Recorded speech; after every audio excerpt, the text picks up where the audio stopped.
सभी को नमस्कार। मैं राकेश कुमार शर्मा, सहायक आचार्य हिंदी, राजकीय महाविद्यालय बहरोड, अलवर, राजस्थान।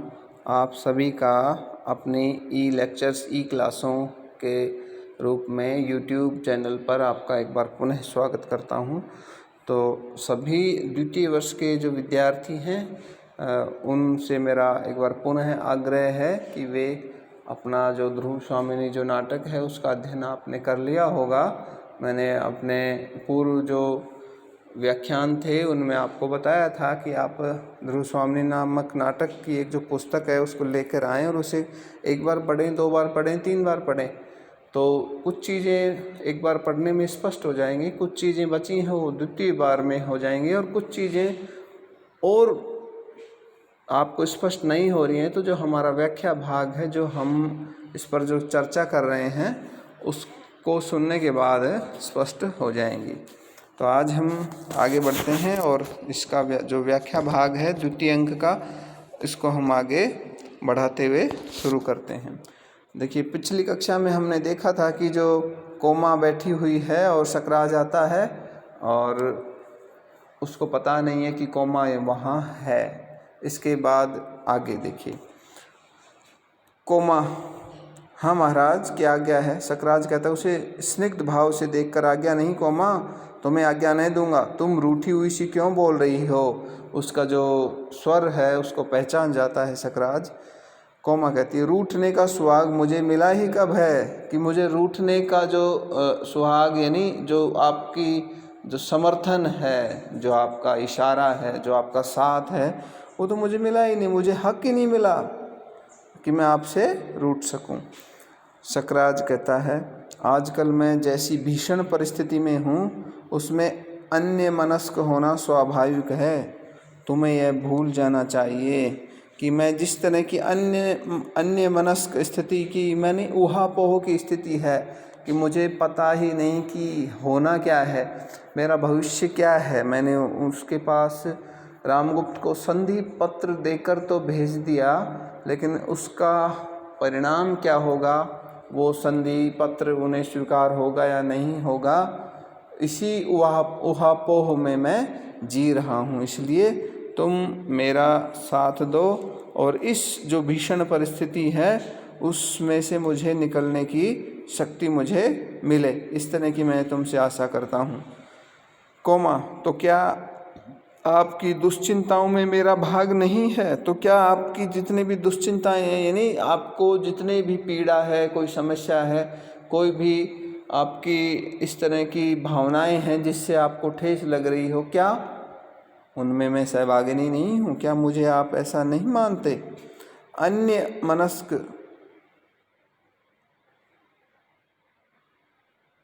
कोमा, क्या आपकी दुश्चिंताओं में मेरा भाग नहीं है? मुझे उससे अलग रखने से क्या वह परिस्थिति कुछ सरल हो रही है?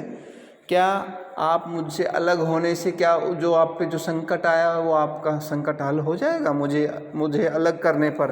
तो कोमा ये बहुत ही अच्छा प्रश्न उसके सामने उठा रही है। सकराज इसका जवाब देता हुआ कहता है, तुम्हारे हृदय को उन दुर्भावनाओं में डालकर व्यथित नहीं करना चाहता। कितनी चतुराई से जवाब दिया है कि मैं तुम्हें सारी समस्याओं से अलग रखना चाहता हूँ। मैं नहीं चाहता कि मेरी वजह से तुम किसी भी मुसीबत में पड़ो, किसी भी प्रकार की तुम्हें चिंता करनी पड़े।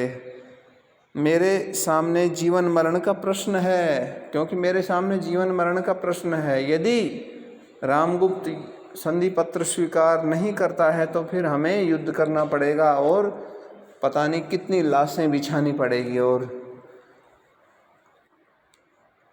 खून की नदियां बहानी पड़ेंगी। इसलिए मेरा जो विचार है यही है कि अभी इन सभी चिंताओं को मैं खुद ही संभाल लूं।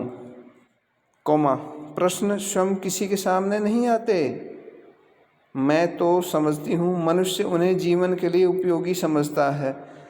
कोमा कहती है कि प्रश्न है वो खुद सामने नहीं आते, बल्कि जो आज का मानव है वो जीवन के लिए उसे उपयोगी समझता है कि प्रश्न नहीं होंगे तो उनका जवाब व्यक्ति खोजेगा नहीं, इसलिए प्रश्न होने जरूरी हैं।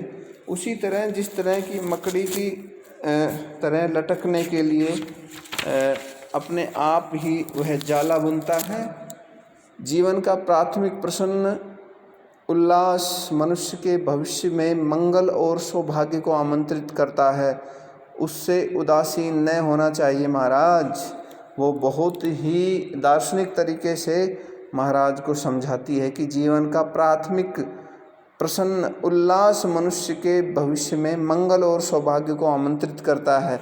यानी जो मनुष्य है वो खुद अपने बलबूते यानी अपने जो उसका पौरुष है उसके माध्यम से अपना जो भविष्य है उसका मंगल और उसका जो सौभाग्य है वो खुद तय करता है कि वो क्या करने जा रहा है। यानी आप यदि बुरा करेंगे किसी का तो आपके साथ बुरा ही होना है, और यदि आपकी सोच अच्छी है तो आप अच्छा ही कर जाएंगे। ये आपकी मान्यता के ऊपर निर्भर करता है। इसलिए उससे उदासीन नहीं होना चाहिए। जो होना है वो तो होके रहेगा, बस आप कर्म करते रहिए और अच्छा कर्म करते रहिए। सकराज, सौभाग्य और दुर्भाग्य मनुष्य की दुर्बलता के नाम हैं। मैं तो पुरुषार्थ को ही सबका नियामक समझता हूँ। बहुत अच्छी बात यहाँ सकराज ने कही। देखिए, सौभाग्य और दुर्भाग्य तो मनुष्य की दुर्बलता के नाम है कि मनुष्य ये मान के बैठ जाता है कि ये तो मेरे भाग्य में था ही नहीं, तो इस तरह वह कमज़ोर बनता चला जाता है। इसलिए सकराज कहता है कि मैं तो पुरुषार्थ को ही सब कुछ मानता हूँ कि ये व्यक्ति पुरुषार्थ करेगा तो उसे अवश्य ही उसका अच्छा फल मिलेगा। पुरुषार्थ ही सौभाग्य को खींच लाता है। हाँ, मैं इस युद्ध के लिए उत्सुक नहीं था कोमा। मैं ही दिग्विजय के लिए नहीं निकला था। मैं ही थोड़ी हूँ जो दिग्विजय के लिए निकला हूँ। बहुत सारे अन्य जो राजा हैं, अन्य जो सम्राट हैं, वो भी दिग्विजय के लिए निकले हैं। तो मेरी भी इस तरह की जो इच्छा है, तो ऐसी इच्छा मुझे पूरी करने का पूरा हक होना चाहिए। तो वो कहता है कि पुरुषार्थ ही सौभाग्य को खींच लाता है। मनुष्य अपने पुरुषार्थ के माध्यम से भाग्य को भी बदल सकता है। ये बहुत अच्छी बात यहाँ सकराज ने कही है। कोमा, संसार के नियम के अनुसार आप अपने से महान के सम्मुख थोड़ा सा विनीत बनकर इस उपद्रव से अलग रह सकते थे। कोमा ने भी बड़ी ही दार्शनिकता से अपने विचार रखे हैं कि आप संसार के नियम के अनुसार आप अपने से महान के सम्मुख, आपसे कोई बड़ा है तो उसके सम्मुख थोड़ा सा विनीत बनकर, बहुत आहिस्ता से, प्यार से, थोड़ा सा विनय के साथ आप इस उपद्रव से अलग रह सकते थे। किसी न किसी तरह से इससे बच सकते थे। सकराज, यही तो मुझसे नहीं हो सकता कि मैं किसी से विनती नहीं कर सकता। यहाँ सकराज का जो अहंकार है वो आप देख सकते हैं, यहाँ अहंकार सामने आ रहा है।